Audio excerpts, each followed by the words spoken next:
Hey guys, welcome back to our channel. So I'm listening to worship music right now because I didn't want to just be talking to thin air. A brand new friend of mine, we met up because her and her husband are thinking of adopting from foster care. And she had all of these questions that she wanted to ask me because it's a process they they thought about adopting before, but it's just a new process and there's a lot of fears that go into it. So she doesn't even know this. A week before we met, I prayed, God, send me a friend. That was it. And he just is a God that answers prayers. So she sparked this idea of driving around with you guys and answering some questions that I know that y'all have not asked me. But the purpose of our channel is to kind of create a place that answers questions that I had when we first started this whole process. Because we didn't have anyone to show us the way. Foster care and adoption specifically is a very isolating experience. There's so much fear that surrounds adopting from foster care specifically that we just thought, what an opportunity to have this platform where we can answer those questions and kind of be a resource for people who are interested in it and don't know where to start or are really scared to do it and have all these assumptions about it that may or may not be true. Let's help people. Let's answer those questions. Let's be there and surround people and encourage people. That's the purpose of our channel. After I met with my friend, I thought I should just drive around with you guys because that's where I do my best thinking. I just drive around and I turn up worship music, which is currently in my headphone. And I just spend time with Jesus, and I'm so used to being surrounded by negative. Satan loves to attack you. That's his favorite thing to do. That's all he does. And it's not necessarily a physical thing that happens to you. It's something internal. It's a seed that he plants, and he doesn't even have to do anything else. He plants a seed and he steps back and he watches you just walk away from these beautiful plans that God has for your life. And I think a lot of times God might plant the seed of adoption and we walk away because we're like, oh, that's not for me, or the process takes too long, or it's too expensive, it's too costly, the kids are too messed up, or their behaviors are too bad, or whatever it is. And a lot of times you might be right, it is costly and they do have behaviors. At what point did adoption lose its purpose just because there's a negativity that surrounds it? The beauty of adoption has nothing to do with what we gain. It has everything to do with what we give. I think today I just want to talk about a couple of things that God had showed me through our first adoption process, because we were brand spanking new. And I think he's going to continue to show me his heart every single time we adopt. He showed me a lot, and it was really hard. Really hard. I texted a friend and I said, I don't see God in May. In May I texted her and I said, I don't feel him. And I don't see a purpose. I lost sight of what he was doing because it didn't feel good. Nothing felt good anymore.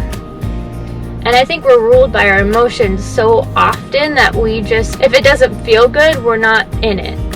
And God's purpose is so much more than the feel good. We were homeless. My husband lost his job. And we didn't even have our adoption date yet. When I say it didn't feel good, it didn't feel good. On top of that, we were a year past the point we were supposed to have had our adoption date. I guess I had this picture in my head of what it would look like to adopt the first time around, and it looked nothing like that. Every time a milestone came around, God's gonna make it happen because the timing's perfect. To me, it was just, oh, this is a beautiful story. It's gonna work out because it's gonna be perfect, and I'm gonna give glory to him because it's gonna be a beautiful story. And then it didn't happen, and I didn't understand that. And to this day, there's still a part of me that doesn't understand why he made it so difficult and why it didn't happen. And a part of me thinks that 2020 is such a terrible year that he wanted our adoption to happen right in the middle of it. We get this picture of God's purpose in our mind, and we want to make sense of it, and there's always going to be a mystery to him, and I think he wants that, because we can't wrap our heads around him, and that's good.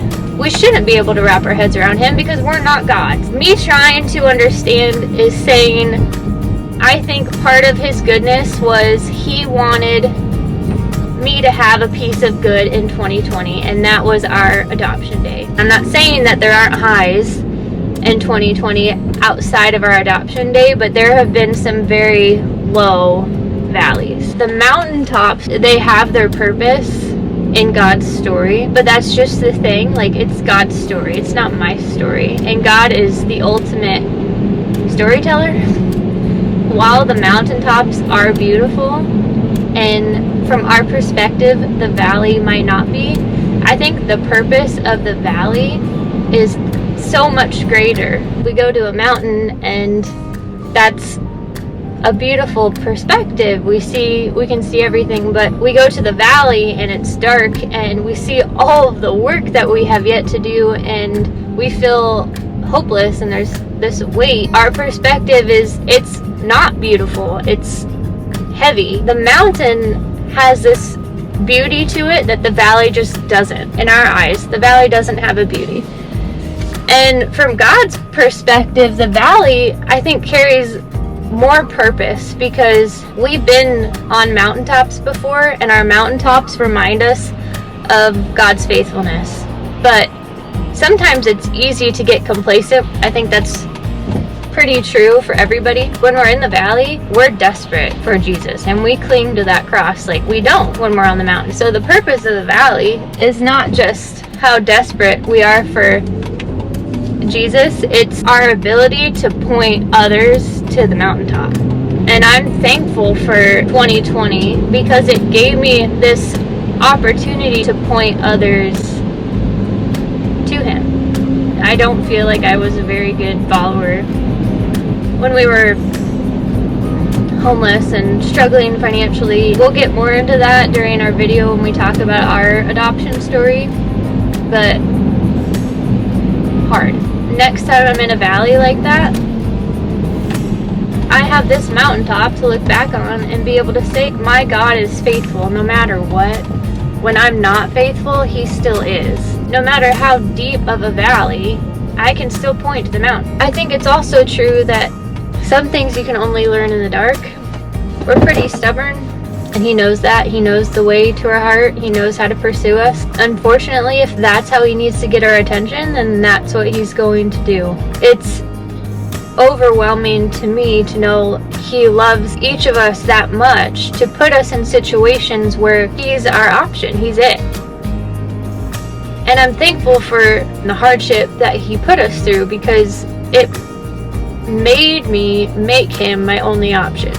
So some things you can only learn in the dark, and I'll never forget that period of time where I got to experience a walk with him that I've never really experienced before, where I was so in need of his rescuing that I couldn't do anything without him. There's little exercise for our faith when everything is going well.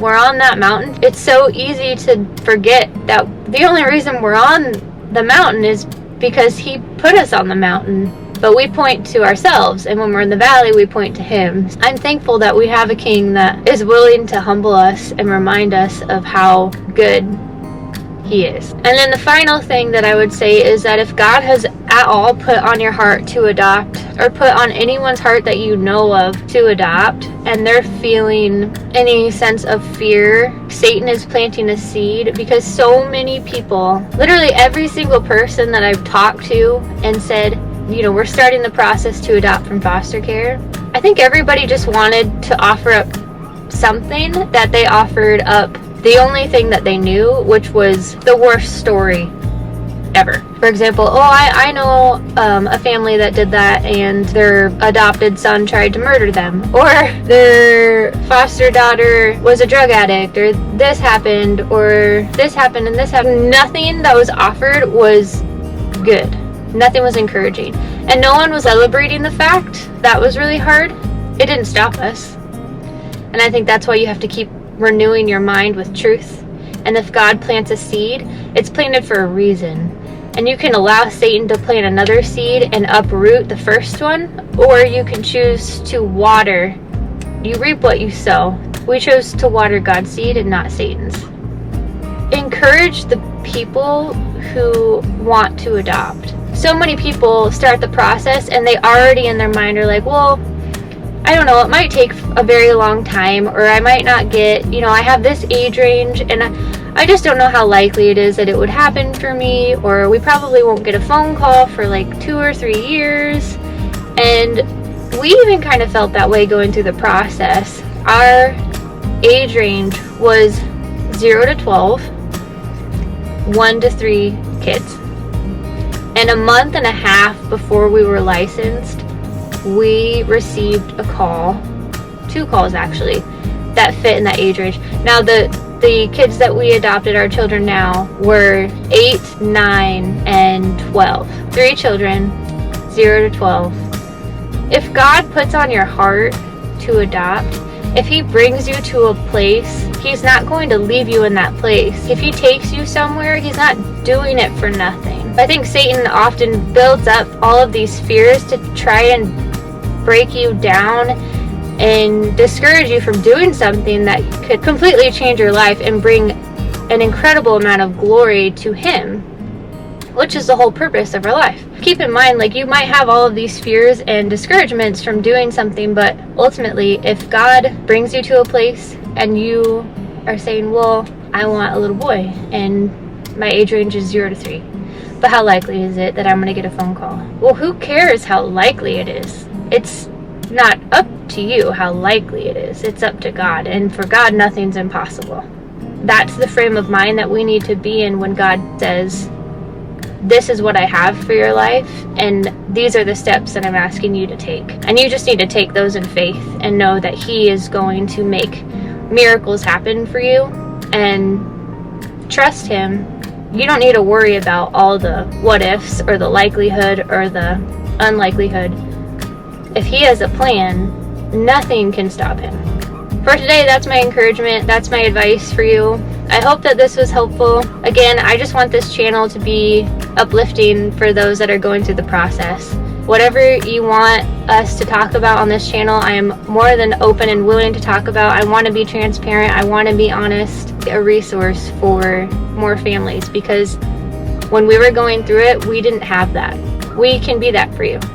Encouragement is great when you're going through something that feels like you're all alone, and knowing that you're not all alone, that there are other people who are doing the same thing that you're doing, is really important. If you have questions, comments, anything that you want to offer to this channel, please put it in the comments below. Or if you don't want to put it in the comments below, use our email. It's faithfamilyfiddlesticks@gmail.com. Please subscribe to our channel so that we continue making videos and we know that at least someone is getting something out of this. And follow us on Instagram. I hope everyone has a great day. Bye, guys.